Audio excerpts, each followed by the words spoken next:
Jumpa lagi di channel Kerot Susu. Novel Dr. Genius Fang Qiu. Bab 351. Menolak.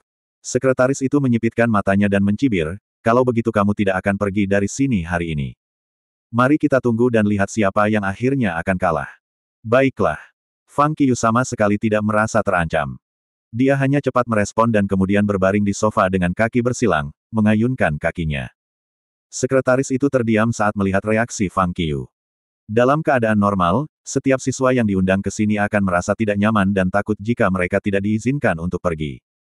Bagaimanapun, ini adalah kantor wakil kepala sekolah. Dan sekretaris percaya bahwa Fang Qiu adalah orang yang melakukan kesalahan. Tapi kenapa Fang Qiu tidak tampak takut sama sekali? Untungnya, dia tidak mengatakan sesuatu yang sangat intens untuk mengancam Fang Qiu, dia juga tidak memukul atau membatasi dia. Kalau tidak, dia khawatir Fang Qiu akan menuduhnya membatasi kebebasannya. Melihat Fang Qiu bertindak tanpa rasa takut, sekretaris bertanya tanpa daya, katakan saja apa yang kamu inginkan. Dalam hal ini, Fang Qiu tidak takut membuang waktu untuk berhadapan dengannya. Dan sekretaris tidak berani benar-benar mengancam Fang Qiu, jadi dia harus berkompromi. Aku tidak menginginkan apapun. Fang Qiu merentangkan tangannya dan berkata, aku hanya ingin tahu apakah aku bisa pergi sekarang. Tidak, kamu tidak bisa. Wajah sekretaris menjadi gelap. Pikirkan tentang itu. Anda masih seorang siswa, dan Anda memiliki kewajiban untuk bekerja sama dengan pekerjaan para pemimpin sekolah. Jangan menghancurkan masa depan Anda sendiri karena masalah sepele. Apa hubungan Weibo dengan ruang belajarku? Saya tidak bisa belajar di sekolah ini tanpa memposting. Fang Qiu bertanya dengan rasa ingin tahu sambil tersenyum. Kamu tahu konsekuensinya. Sekretaris itu mendengus, jika Anda pintar, lakukan seperti yang saya katakan, atau Anda akan dikeluarkan dari sekolah untuk apa yang telah Anda lakukan. Sekarang Anda masih bisa bersekolah karena wakil kepala sekolah Li baik dan murah hati dan tidak ingin hidup Anda ternoda oleh ini. Anda mahasiswa baru sekarang, dan ada banyak waktu ke depan. Jika Anda melakukan apa yang saya katakan, saya jamin Anda akan mendapat dukungan dari sekolah untuk talenta Anda dalam beberapa tahun mendatang. Kedengarannya bagus. Fang Qiu tersenyum dan kemudian berkata, tapi kamu mencoba mengancamku sekarang. Dan sekarang Anda mulai menggoda saya. Anda membingungkan saya, jadi saya tidak berpikir posting di Weibo akan menjadi pilihan yang baik. Kamu. Sekretaris bangkit dengan marah dan menunjuk ke Fang Qiu. Dia ingin mengatakan sesuatu tetapi tidak tahu harus berkata apa. Kamu tidak akan mempostingnya, kan? Baiklah, tetap di sini. Setelah berpikir lama, sekretaris berkata dengan marah dan kemudian berjalan keluar dari kantor. Dia tidak berharap bahwa Fang Qiu akan sangat sulit untuk dihadapi. Selama bertahun-tahun, dia telah bekerja untuk Li Xiukai sebagai sekretarisnya, membantunya melakukan hal-hal yang tidak dapat dilakukan Li Xiukai, termasuk apa yang baru saja dia lakukan, mengancam atau memikat siswa. Itu karena dia, Li Xiukai tidak memiliki kerangka di lemari dan secara langsung dipindahkan untuk mengambil alih posisi Chen Yinseng, menjadi wakil kepala sekolah Universitas Pengobatan Cina Jiangjing. Dia telah melakukan banyak hal buruk saat bekerja sebagai sekretaris selama bertahun-tahun, tetapi itu adalah pertama kalinya dia melihat orang yang tangguh seperti Fang Qiu. Karena itu, dia hanya bisa pergi mencari Li Xiukai. Awasi dia. Jangan biarkan dia keluar. Berbicara dengan staf keamanan di pintu, sekretaris dengan cepat pindah ke kantor lain di ujung lantai. Pada saat ini, Li Xiukai, yang tampak seperti orang kaya baru, sedang duduk di sofa di kantornya, minum teh. Kepala sekolah. Sekretaris itu bergegas masuk. Li Xiukai menatap sekretarisnya dan bertanya, bagaimana kabarnya? Dia tidak akan melakukannya. Sekretaris itu mengerutkan kening dan berkata, saya berbicara dengannya sebentar dan memintanya untuk menyerahkan akun Weibo-nya dan memposting pernyataan. Dia menolak untuk melakukannya. Dia memang. Apakah dia benar-benar sulit untuk berurusan dengan? Li Xiukai bertanya dengan heran. Ya. Sekretaris itu tersenyum kecut dan berkata, intinya, kita tidak bisa bersikap kasar sekarang. Ini masalah yang terlalu besar. Anda baru saja dipindahkan ke sini, dan saya pikir jika anak ini melakukan sesuatu yang lain, itu mungkin mempengaruhi karir Anda. Aku tahu. Li Xiukai mengangguk, merenung sejenak, dan berkata, sepertinya aku harus pergi menemuinya secara pribadi sekarang. Li Xiukai tidak ragu-ragu dan kemudian segera bangkit untuk berjalan ke kantor tempat Fang Qiu berada. Mendorong pintu kantor terbuka, Li Xiukai bertanya dengan senyum ramah di wajahnya, apakah kamu Fang Qiu? Saya Fang Qiu. Fang Qiu mengangguk dan bertanya, apakah Anda wakil kepala sekolah yang baru? Iya. Li Xiukai tersenyum dan mengangguk. Dia kemudian pergi untuk duduk di samping Fang Qiu dan menepuk pundaknya dengan tangannya. Sebenarnya, aku tidak ingin mengganggumu. Tetapi beberapa hal menjadi sedikit di luar kendali baru-baru ini. Anda adalah tokoh kunci dalam masalah ini, jadi saya harus meminta Anda untuk datang. Saya harap kamu tidak keberatan. Bagaimana aku keberatan? Fang Qiu menjawab ironis. Aku senang kamu tidak keberatan. Li Xiukai tertawa dan kemudian bertindak seperti seorang atasan yang sedang berbicara dengan bawahannya, menyatakan dengan wajah serius, Fang Qiu, seperti yang Anda tahu, kejadian ini disebabkan oleh Anda. Jangan mengomentari benar atau salahnya insiden itu sendiri. Dari situasi saat ini, masalahnya hampir di luar kendali. Jika ini terus meningkat, itu akan berdampak buruk bagi Anda dan sekolah. Karena itu, saya ingin Anda memberi kami akun Weibo Anda dan membiarkan sekolah menangani masalah ini dan meminimalkan dampaknya sejauh mungkin. Tapi aku dengar kamu tidak mau memberi kami akun Weibo-mu dan bahkan menolak memposting. Li Xiukai bertanya. Iya. Fang Qiu mengangguk dan tidak mau menjelaskan. Dia tahu bahwa sekretaris bermain sebagai polisi yang buruk, sedangkan wakil presiden adalah polisi yang baik.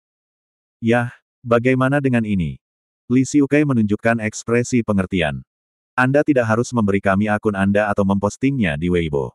Tetapi untuk menebus kesalahan Anda harus menulis surat jaminan. Anda tahu, itu cara paling umum di sekolah. Kami tidak akan memberitahu siapapun. Jika Anda menulis surat ini, kami tidak akan meminta Anda untuk melakukan hal lain. Itu baik untuk semua orang. Bagaimana menurut Anda? Kurasa tidak. Fang Qiu hanya menggelengkan kepalanya dan bertanya sambil tersenyum, apakah Anda punya saran lain? Li Xiukai tertegun pada awalnya ketika dia mendengar itu. Dengan alisnya terangkat, wajahnya menjadi gelap.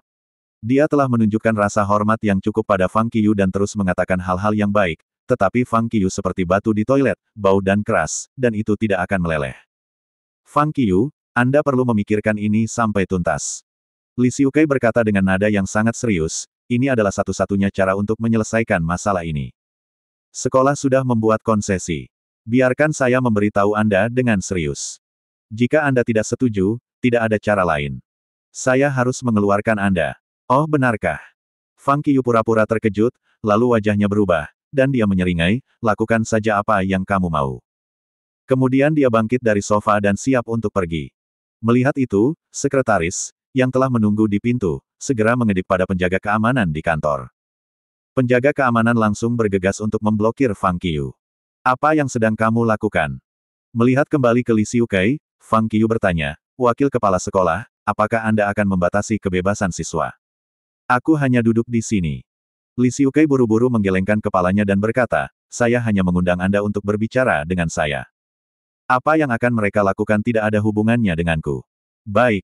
Fang Qiu tersenyum, berbalik, memandang keempat penjaga keamanan di depannya, dan berkata, pergi. Tidak hanya keempat penjaga keamanan tidak tergerak, tetapi masing-masing memelototi Fang Qiu. Fang Qiu mendengus dan mulai menyerang. Fang Qiu mengulurkan tangan kanannya, meraih salah satu lengan penjaga keamanan, dan memutarnya. Wajah penjaga keamanan kekar berubah secara dramatis. Dia ingin menghentikan Fang Qiu tetapi tiba-tiba menyadari bahwa dia tidak bisa, karena kekuatan Fang Qiu sangat kuat. Bang! Ada kecelakaan. Petugas keamanan pertama dilemparkan langsung ke meja, dan itu adalah ledakan besar. Dan kemudian, ada yang kedua, yang ketiga, dan yang terakhir. Itu seperti membuang sampah. Dalam sekejap mata, keempat penjaga keamanan kekar semua dilemparkan ke meja wakil kepala sekolah oleh Fang Qiu. Retak.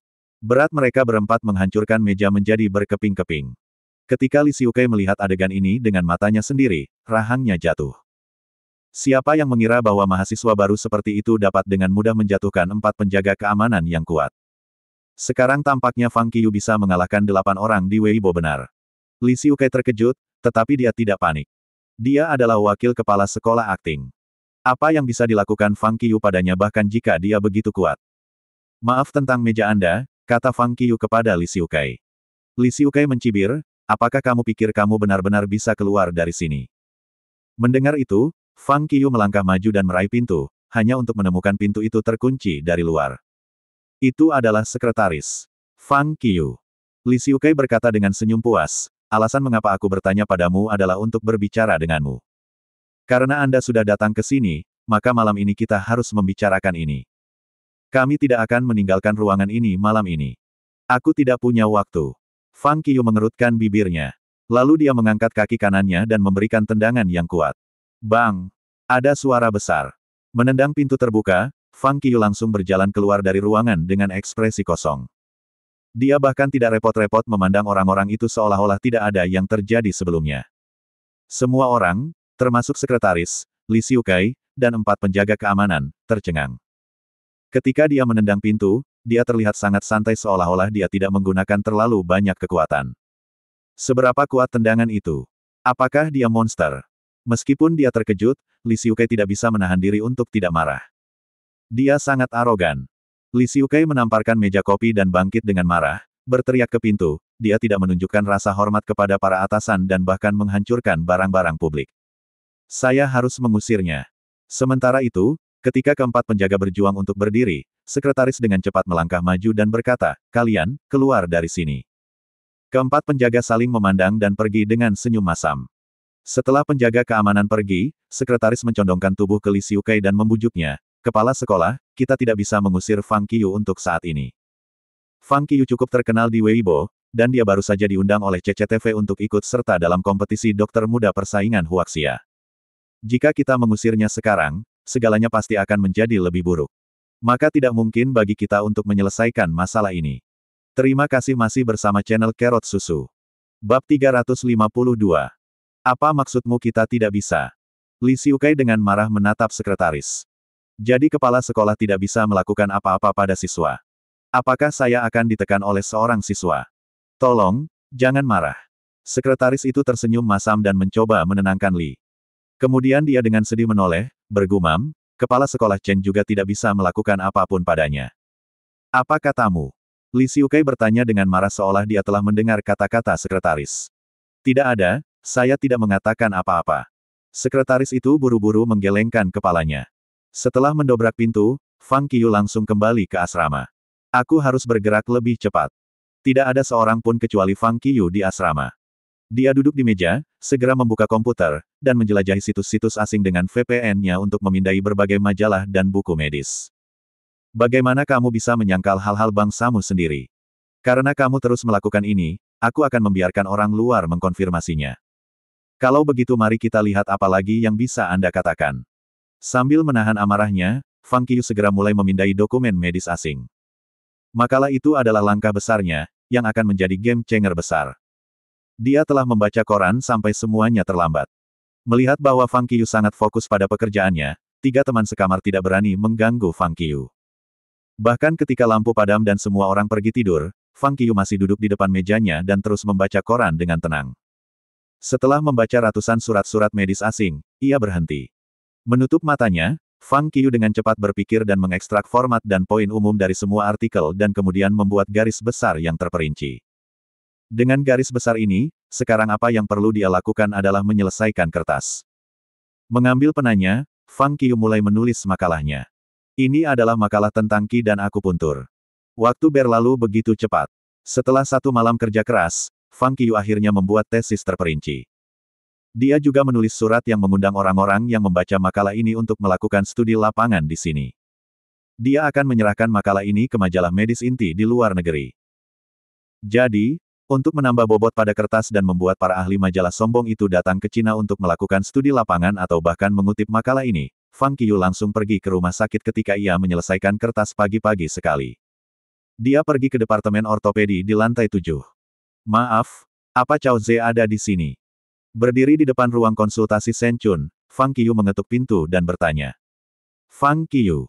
Shen Chun, yang mengganti pakaiannya, berhenti sejenak dan bertanya, apa yang ingin Anda lakukan dengan Cao Ze? Dr. Shen. Fang Qiu tersenyum dan menyapanya, saya tidak kenal siapapun di rumah sakit dan kebetulan membutuhkan seorang pria untuk membantu proyek saya, jadi saya ingin meminjam Cao Ze sebentar. Tidak akan lama. Kami akan selesai sebelum kalian memulai pekerjaan Anda di sore hari. Apa yang kamu lakukan sekarang, nak? Shen Chun bertanya dengan cemas, hal di internet telah menyebabkan keributan. Hanya saja, jangan melakukan hal yang sembrono, oke? Jangan khawatir, Dr. Shen. Fang Qiu tersenyum dan berbalik untuk mencari Cao Ze di ruangan itu, menambahkan, sebenarnya, aku hanya ingin menyelesaikan tesisku. Saya perlu membuat video dan meminta Cao Ze untuk membantu saya. Kau mahasiswa baru, dan kau sudah menulis makalahmu. Shen Chun menatap Fang Qiyu dengan heran, dan kemudian berkata, bagaimana perasaanku bahwa aku tidak bisa mengerti kamu lagi. Masa bodoh. Cao Ze harus dalam perjalanan ke rumah sakit, dan ketika dia tiba di sini, aku akan memberitahunya untuk langsung ke ruang konsultasi Anda. Mendengar itu, Fang Qiyu tersenyum, mengucapkan terima kasih, dan kembali ke kantornya untuk menyiapkan videonya. 10 menit kemudian, Cao Ze datang ke departemen akupuntur. Kamu ingin melihatku? Cao Ze berjalan ke ruang konsultasi Fang Qiyu. Cao, kamu datang. Fang Qiyu berteriak sambil tersenyum dan berkata, apakah Dr. Shen memberitahu Anda apa yang ingin saya lakukan? Apakah kamu yakin hanya ingin merekam video? Cao Ze bertanya. Iya. Fang Qiyu menganggukkan kepalanya dengan pasti. Lalu tunggu apa lagi? Mari kita mulai. Cao Ze bergegas membawanya. Fang Qiyu kemudian bertanya kepada pasien bahwa dia telah membuat janji sebelumnya untuk masuk ke kamarnya sekaligus. Itu seorang wanita. Cao Ze, tembak dengan ini, pastikan kamu mencatat semuanya. Ketika pasien duduk di meja, Fang Qiyu memberi Cao Ze kamera termal inframerah, yang telah disiapkan sebelumnya. Tidak masalah, kata Cao Ze. Baiklah, ayo kita lakukan.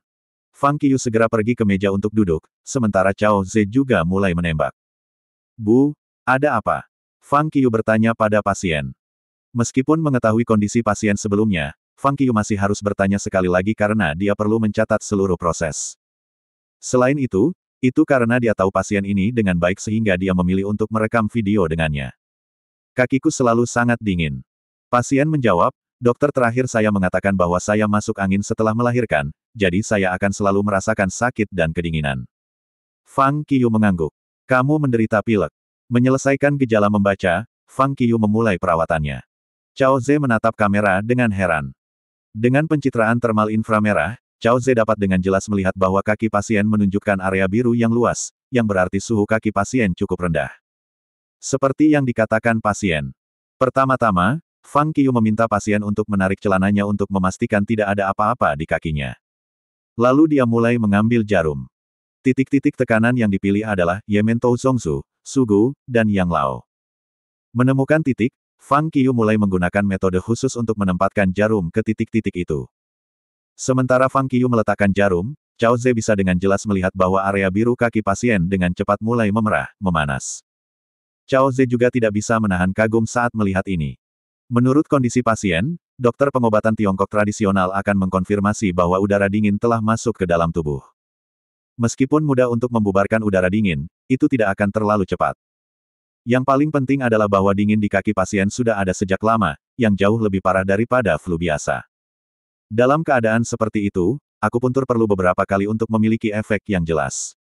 Dan itu bisa sembuh total setelah beberapa sesi. Ini adalah pertama kalinya Cao Ze menyaksikan pilek seorang pasien dihilangkan begitu banyak. Dengan tingkat perawatan ini, pasien hampir sembuh. Bagaimana mungkin Cao Ze tidak terkejut? Fang Qiyu menyelesaikan perawatannya. Cao Ze juga merekam seluruh proses tanpa melewatkan sedikit pun. Terima kasih banyak, mengambil alih kamera, Fang Qiyu berkata kepada Cao Ze. Jangan khawatir. Cao Ze merenung sejenak dan berkata, maaf. Aku mempunyai sebuah permintaan. Apa yang salah? Fang Qiyu bertanya. Ya kamu tahulah. Cao Ze tersenyum. Pacar saya juga memiliki gejala yang sama. Saya menemukan bahwa dia tidak memiliki daerah lunule di jari-jarinya kecuali ibu jari. Tangan dan kakinya selalu dingin, jadi saya ingin meminta Anda untuk membantunya menghilangkan kedinginan. Baik. Fang Qiyu mengangguk dan berkata, kamu bisa memintanya untuk menemuiku di departemen akupuntur sore ini. Terima kasih. Cao Ze berterima kasih padanya. Tidak apa-apa. Fang Qiyu tertawa dan berkata, bisakah kamu merahasiakan apa yang kita lakukan hari ini sebagai rahasia? Jangan biarkan ada yang tahu tentang itu. Baiklah. Cao Ze mengangguk. Ketika dia menembak sekarang, dia tahu dengan jelas bahwa perawatan Fang Qiyu jelas bukan akupuntur sederhana. Akupuntur biasa tidak bekerja dengan baik. Mengingatkan dirinya sendiri akan berita tentang Fang Qiyu dan Qigong di internet akhir-akhir ini, Cao Ze berpendapat bahwa video yang dia rekam barusan sepertinya akan digunakan untuk membuktikan keberadaan Qi. Dia sadar bahwa jika hal ini keluar, itu hanya akan membangkitkan diskusi dan kecurigaan yang lebih luas. Bahkan jika ada bukti, pasti akan ditolak oleh banyak orang. Oleh karena itu, bahkan jika Fang Qiyu tidak memintanya untuk menyimpan rahasia, Chao Ze tidak akan berani menyebarkannya, karena dia tahu apa yang menyebabkannya. Dia tidak hanya unggul dalam pengaturan tulang, tapi dia juga pandai akupuntur. Sepertinya aku tidak akan bisa mengejar Fang Qiyu dalam kehidupan ini. Orang ini sangat mengagumkan. Dia sangat mengesankan untuk apa yang dia lakukan hari ini, belum lagi apa yang telah dia lakukan di masa lalu. Keluar dari kamar, Chao Ze berseru pada dirinya sendiri saat kembali ke departemen ortopedi di lantai 7. Dengan video yang direkam, Fang Qiyu meninggalkan rumah sakit dan kembali ke asramanya. Sekitar jam 9 pagi, teman-teman sekamarnya berada di kelas. Tanpa ada yang mengganggu, Fang Qiyu, yang baru saja kembali ke kamar asramanya, memposting video yang baru direkam di internet bersama dengan surat-surat dan surat-surat yang telah dia persiapkan tadi malam dan langsung mengirimnya ke alamat email dari sebuah inti medis luar negeri berkala yang disebut Berkala Kedokteran dan Kemanusiaan. Kedokteran dan Kemanusiaan adalah majalah berkala Inggris yang berfokus pada kemajuan dan inovasi kedokteran, yang merupakan platform yang dibutuhkan Fang Qiyu. Apa yang diharapkan Fang Qiyu adalah Qi bisa dikenali. Dan apa yang dibutuhkan berkala ini adalah pengembangan progresif dan inovasi dalam kedokteran. Bukankah kombinasi Qi dan akupuntur hanyalah semacam inovasi? Dibandingkan dengan majalah asing lainnya, majalah ini tentu saja yang paling cocok untuk Fang Qiyu. Yang paling penting, majalah bernama Kedokteran dan Kemanusiaan itu berada di peringkat di antara 10 majalah terbanyak di dunia, yang memiliki dampak besar secara internasional. Selama kertas itu diterima, itu pasti akan menyebar ke setiap sudut dunia dalam waktu yang sangat singkat. Pada saat yang sama, itu juga bisa membuat orang di seluruh dunia menerima keberadaan Qi, serta pengobatan baru Qi plus akupuntur. Tentu saja, premis dari semua ini adalah bahwa makalah Fang Qiyu diterima. Jika tidak, maka Fang Qiyu selesai. Selain itu, kali ini, dia bahkan tidak memiliki referensi berkala karena tidak ada yang mengutip. Dia adalah orang pertama yang menulis makalah tentang Qi. Dalam hal ini, artikel itu hampir tidak meyakinkan, tetapi dia masih menulisnya. Tidak ada jalan lain. Untuk membuat dokter pengobatan China yang berspesialisasi dalam akupuntur dan orang lain mengenali keberadaan Qi, satu-satunya hal yang bisa dia lakukan adalah mengambil risiko. Bahkan jika dia kalah, dia masih punya rencana B, yang lebih kuat daripada kertas. Di kantor wakil kepala sekolah.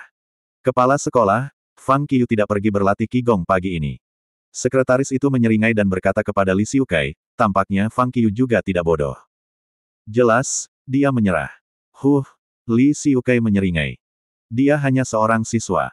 Apalagi yang bisa dia lakukan? Setelah sekretaris pergi, Li Xiukai buru-buru mengeluarkan ponselnya dan menelepon. Halo. Dia berhasil. Direkturmu, aku Li Xiukai. Li Xiukai tertawa dan berkata, saya sudah menyelesaikan apa yang Anda perintahkan. Jangan khawatir. Tidak akan ada Qigong di masa depan. Sudah selesai dilakukan dengan baik. Tetapi Anda harus memastikan itu dilakukan. Setelah diselesaikan, Anda akan menjadi wakil kepala sekolah resmi. Adapun Chen Yinseng,